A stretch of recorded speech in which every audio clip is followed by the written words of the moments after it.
কখনো ভেবে দেখেছেন কেন চীনা মানুষজন সামান্য কাশি হলেই ডাক্তারের কাছে দৌড়ায় না?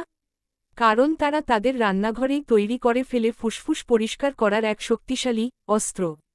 কিভাবে বানাবেন? একটি পাত্রে নিয়ে নিন দারুচিনি, পেঁয়াজ, কমলালেবু, রসুন আর পাতিলেবু।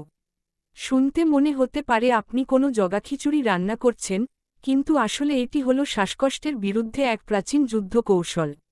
এই মিশ্রণটি ততক্ষণ ফোটান যতক্ষণ না আপনার সারা ঘর ভেষজ গন্ধে ভরে যায়। এরপর এই মশলাযুক্ত জাদুর স্যুপ দিনে 2 বার 1 কাপ করে পান করুন। এরপর কি ঘটবে?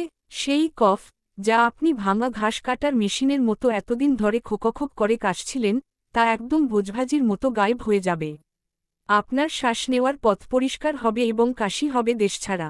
আপনার ফুসফুস এতটাই সতেজ বোধ করবে যে মনে হবে সিস্টেমটা মাত্রই রিবুট হল। তাই সবাই যখন কাশির সিরাপকে সাধারণ পানীয়র মতো গোগ্রাসে গিলছে, তখন চীনারা রসুন আর লেবুর এই শক্তিশালী বোমা দিয়ে মিউকাস গলিয়ে ফেলছে।